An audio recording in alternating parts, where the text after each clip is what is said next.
એવું જ હોય. પતિ હોય ને પતિ એ પતંગ જેવો જ હોય. તમે સેટ ઢીલ આપો એટલે આગલી અગાસીમાં જ જતો રહે. ચૂપ રહો હવે. આગળની અગાસીમાં કોઈ આઈતી સુવર્ણા કરીને એની સાથે ખબર નહીં શું કરતા હતા. શું કરતો નહીં, મને કઈ આવડે પતંગ ચગાવતા. હું કઈ વાતચીત કરતો હતો. તો તમારી વાતચીત એટલી બધી વધી ગઈ કે સાંજે પાછા તમે એને ઘરે મૂકવા જવાના હતા. તો કાલી આવે ને આમ જ પૂછ્યું. હવે મેં કહું કે ચાલો તમને હું ડ્રોપ કરી દઉં એમ. પણ પેલીએ મસ્ત જવાબ આપ્યો ને તમને કે હું અજાણ્યા વ્યક્તિ સાથે બેસતી નથી. હાલ હવે કાકા આવો જવાબ આપી દીધો તમને. હા, મને કે હું અજાણ્યા વ્યક્તિ સાથે બેસતી નથી આવું બોલીને પાછી એ રિક્ષામાં બેસી ગઈ. જાણે રિક્ષાવાળો એના ફોઈનો છોકરો હોય. હા પહેલું પણ હવે છે ને 4 દિવસથી ઉજાગરા છે ને અને આખી રાત જાગું છું એટલે છે ને 1-2 દિવસમાં મુકાઈ દઈશ. કેમ આખી રાત જાગો છો? અત્યારે કાકા બીમાર છે ને. અરે કાકા બીમાર છે તો એક નર્સ રાખી લો ને. તે રાખી જ છે એટલે તો જાગ્યા કરે જા. હા તો મેં એટલે જ ફોન કર્યો છે કે આજે ને આજે હવે તમે પેલીને રવાના કરો. હા કે હાલી હા, આજે ને આજે. હાલી હા હવે પતિ ક્યું જબ દિલ હી ટૂટ ગયા. મૂકી દો હવે. સોરી.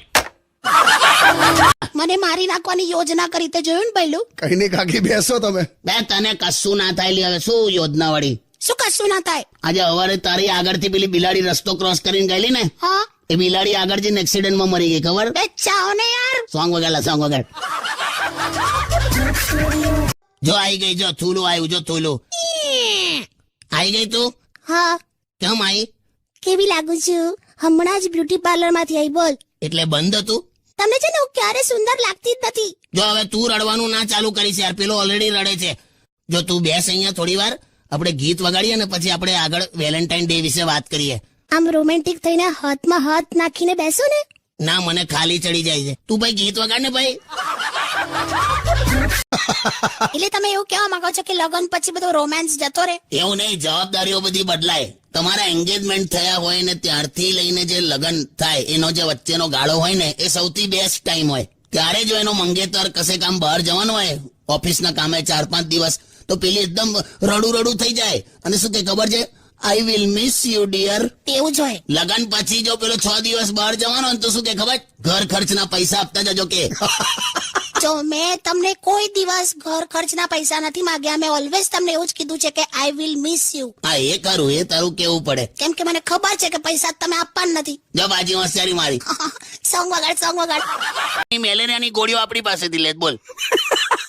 આને ગોળીનું નામ શું કીધું તે એકવાર બોલ ને ફરી. ના બોલે please. High Choksi cold cream છે ને, હાઇડ્રોક્સી ક્લોરોક્વિન. શીખી જા. છોડો ને હવે આપણે તો મચ્છરદાનીમાં સુઈ જઈએ પછી શીખીને શું કરવાનું.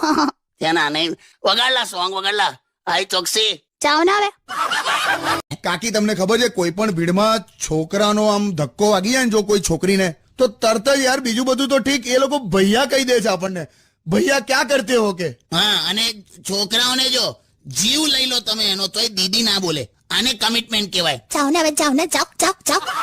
આ શાક પરથી યાદ આવ્યું મને, અમારી સોસાયટીમાં પેલી જ્યોત્સનાબેન દૂધી લેવા ગયેલી બજારમાં, તો 4 દિવસ થઈ ગયા પાછી જ નહીં. બોલ.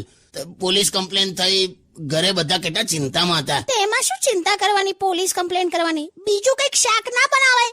દૂધીની જગ્યાએ ભીંડા બનાવવાના. એમાં કેવું છે, પેલા ફ્રાય કરવાનું. અલી એ શાકનો મુદ્દો ચાલે છે, પેલી ખોવાઈ ગઈ એની વાત ચાલે છે. હાઇબ્રિડ તરબૂચ જેવી છે. હાવ વગાડ સોંગ વગાડ.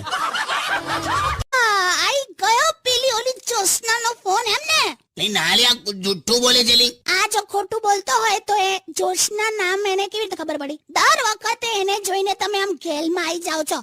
સોસાયટીમાં પણ તમે ચાલવા જાઓ છો ત્યારે એની બાલ્કનીમાં આમ નજર પડે જ તમારી. ક્યારે તમે મારી સામે જોયું છે? અરે અમે હું જોઉં, તને અડૈયો થઈ છે. તો તમારી જ્યોત્સના અડીયો થઈ છે. તો ગરમી છે તો થાય લી. હવે તમને ખબર પડી ગઈ? એ તો હમણાં ફોન પર હવે પાવડર મંગાવેલો એને, એટલે ખબરદાર જો પાવડર લઈને ગયા છો તો ને તો ધૂળ કાઢ નાખીશ તમારી. નહીં જાવ લી. હવે વગાડ તું સોંગ વગાડ. તે ખરો મમરો મૂકી દીધો. મજા આવી ગઈ.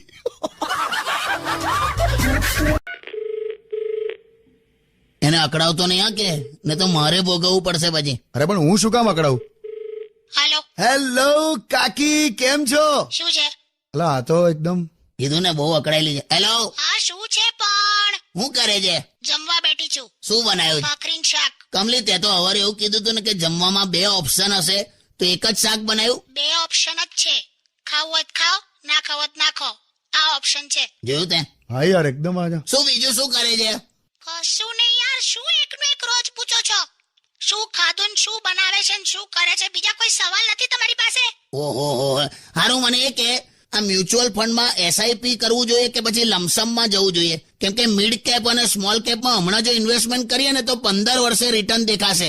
અમુક જે નોન ટેક્સેબલ આરઓઆઈ હોય ને. હલો હલો હલો, હા, સાંજે દાળ ભાત શાક રોટલી બનાવીશ અને ચા મૂકીશ, તમે એને પી લેજો. ત્યાં ને સિલેબસ ની બહારનું આવ્યું તો કેવું થયું? ટૂંકમાં તમને માર પડ્યો તો જવાનીમાં, એમ ને? માર પડ્યો નતો એટલે એક જ વાર મારેલો લી. હવે બાકી તું ખબર નહીં, મેં આમ બજારમાં આંટો મારવા નીકળું ને તો બજાર બંધ થઈ જાય. પણ એ તો હવે રવિવારે આંટા મારો તેવું જ હોય. એટલે તું સેટ તો વેલ્યુ રાખ. તમે મારી વેલ્યુ રાખો તો પછી હું તમારી રાખ. ના ખાવા બાવાનું છોડ તારું. તું ખરેખર કહું છે શરીર જો બકા, હમણાં રસોડામાં ઊભી હતી, પાછળ ફ્રીજ નતું દેખાતું, ખબર? પણ શું કરું? મને એ કહો કે પાતળા થવા શું ખાવું જોઈએ? જોયું, આમાં પણ વિચાર તો તને ખાવાનો જ આવ્યો. બે યાર બંધ કર તું આ. સારું ભાઈ, સોંગ વગાડ. વઘાર નહીં, જો આમાં પણ તે વઘાર બોલી, વગાડ બોલ. હા ભાઈ, સોંગ વગાડ. કરેક્ટ. જો આમાં કેવું છે, જ્યારે પણ પત્ની પર ગુસ્સો આવે ને હા તો થોડીક વાર શાંત રહીને એવું વિચારવાનું હા કે આના પહેલા જ્યારે તમને ગુસ્સો આવ્યો તો કે તમે કરેલો, હા ત્યારે તમે એનું કશું પણ બગાડી શક્યા હતા નહીં ને? તો શું કામ ગુસ્સે થવાનું લા? Stay tuned with કિશોર કાકા only on Radio City 91.1. તમે આ વેકેશનમાં કશે ફરવા ના ગયા? જો છે ને તે ધીમે રહીને પેટ્રોલ પંપ પર માછી સળગાઈ. અલા પૂછ્યું યાર ખાલી. ના ના, બરાબર જ પૂછ્યું છે ભઈલું. ચાલુ આ કસે લઈ જાય તો ને આખું ગામ બધા ફર કરે છે, ખાલી હું જ કરે છું. લા યાર, હવે હું ભાઈ આ જેટલા સાંભળો તમે લોકો, આ જેટલા પણ જાઓ છો ને બહાર આ વેકેશનમાં, એ બધાને મારી એવી રિક્વેસ્ટ છે કે તમે ફરવા જાઓ એની ના નહીં, પણ ફોટા પાડીને ફેસબુક પર અપલોડ કરવાનું બંધ કરો યાર. અહીંયા બીજાના ઘરમાં બબાલ થાય છે યાર. પણ હવે વેકેશન જેવું તમે કઈ રાખ્યું જ નથી, ખબર છે? કોઈના ઘરે રોકાવા આવતા નથી. એવું ના રોકાવાય યાર. શું ના રોકાવાય? અમે તો 20 દિવસ રોકાતા હતા. જો એક વસ્તુ યાદ રાખ, તમે કોકના ઘરે રોકાવા ગયા હોવ હા, અને થોડા દિવસ પછી જયારે ટીંડોળા, ગીલોડા, કારેલા, દૂધી આવા બધા શાક પીરસવા માંડે ને એટલે સમજી જવાનું કે આપણે બહુ વધારે રોકાઈ ગયા.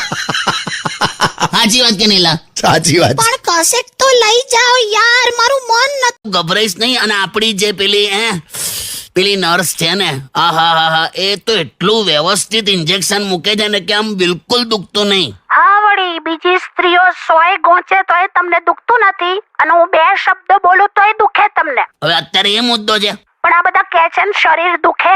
અલા, પુરુષોમાં ગેસનો પ્રોબ્લેમ અને સ્ત્રીઓમાં કમરનો દુખાવો, આ તો રાષ્ટ્રીય બીમારી છે. તો શું યાર એમાં? ઈ સાંભળ ને, હું શું કહું ભઈલું? બોલો ને કાકી, બોલો ને. તમે બોલો ને હું ના સાંભળું એવું તો ના જ બને ને. જાને હવે સાઉથ તો બોલને પણ બોલ. હવે હોશિયારી હો, ખોટી હું હસ્યા કરે. બોલને જે કેવું હોય. હા, એટલે હું એમ કહેતી હતી કે ભઈલું તું છે ને આમ એકદમ આમ માથે આમ ટકલું કરાવી દે મસ્ત, અને આમ અડધું માથા પર અને અડધું બોચી પર એવી રીતે મસ્ત ટેટુ કરાય, અને કાનમાં બાલી પહેર, મસ્ત લાગીશ એકદમ હેન્ડસમ. લે આપ જવાબ. હવે આપ બધું કાકીનું માનવા તૈયાર છે તો કરા હવે. ના ના, આ તો યાર એકદમ, એટલે કાકી આ તો થોડું જુદું ના લાગે? આમ થોડું નહીં, આમ જોવા જઈએ ખાસું જુદું લાગે કાકી. ટૂંકમાં ના હારું લાગે કેને, પણ આ તો એક થોટ હતો. પણ તારો એક થોટ એને રૂપિયાની પીપરમીટ જેવો કરી નાખે ને. તું સમજ યાર, તને કરું છે તું તો. એટલે હું હવારે ડોલ લઈને કોઈ દિવસ નથી ભાગતો, તો કાજોલ લઈને ભાગવાનો છું. હા બસ કઈ નહીં હવે. આ તો બસ પેલું વેલેન્ટાઇન વીક ચાલતું હતું ને એટલે હું થોડુંક મનમાં રહે હવે. નથી, પણ મારો જન્મ વેલેન્ટાઇન માટે થયો જ નથી. મારો તો જન્મ ખાલી પેલું જનગણના માટે જ થયો છે બસ. સારું મૂકો. ના પણ હા, પણ મને એક વસ્તુ ગમ્યું શું? કે આ ઉંમરે પણ તને મારા પર આ બાબતે ડાઉટ થયો. ક્યાં વાત છે? એટલે મને અંદરથી અત્યારે એકદમ યંગ ફીલ થાય છે કે આ બધું મેં કરી શકું છું એમ, હે ને? બહુ શેરી ના મારો ને. વેલેન્ટાઇન ના બદલે વેલન ટાઈમ થઈ જશે. હું વેલણ ટાઈમ એમ? વેલણ જો મારવાની ધમકી આલે વેલણ થી. કાકી તો કાકી જ છે. બસ મૂકો, ચાલો હવે હું આવું છું, ત્યાં સ્ટુડિયો પર જ આવું છું. હા આય મેલ દીધો ને. હવે કાકી પણ આવી ગયા છે સ્ટુડિયોમાં. કેમ છો કાકી? ક્યાં હતા યાર? કેમ મોડું થયું? હા બોલશે લા. આવે એક એક કરીને પૂછ તું. અરે હું છે ને આમની સાથે જ નીકળવાની હતી, પણ શું થયું ખબર છે? હું નીકળતી હતી ને તો પેલા ટીવી ના એડવર્ટાઇઝમેન્ટ વાળા કેમેરા લઈને સીધા ઘરમાં ઘૂસ્યા. હાથમાં ફિનાઇલની બોટલ હતી. ફિનાઇલ ચેલેન્જ. એ ખરું ઘરમાં ઘૂસીને બાથરૂમો ધોઈ નાખે જ નહીં આ લોકો? અરે એ લોકોએ છે ને અડધા કલાકમાં બાથરૂમ આમ ચકાચક કરી નાખ્યું. એટલે મારે પછી છે ને 2 બોટલ ખરીદવી પડી. અને કેમેરા સામે બહોત અચ્છા હે એવું મારે બોલવું પડ્યું. અરે કાય કા અચ્છા હે. એને કે ફિનાઇલ ચેનલ લેવી હોય ને તો ઘરનું છોડ, બસ સ્ટોપ નું ને રેલવે સ્ટેશન ના બાથરૂમ ની ચેલેન્જ પકડ. ચાલ ફિર મેં બોલતા હું કેમેરા કે સામને. ચાલો ને એ છોડ કરો. હું કેવી લાગુ છું? આ બધું મેં સિલેક્ટ કર્યું, મેં પહેર્યું, એટલે આમ મસ્ત તો લાગુ જ છું ને. આમ તારીફ તો કરો. શેની તારીફ? તું તો મોહબ્બતે પિક્ચર છે ને, મોહબ્બતે મોહબ્બતે પિક્ચરમાં તને ઐશ્વર્યાનો રોલ મળવો જોઈતો હતો. વાવ, સાચે? હા, કેમ કે એ પિક્ચરમાં એ સ્ટાર્ટિંગમાં જ મરી જાય છે. ચૂપ રહો.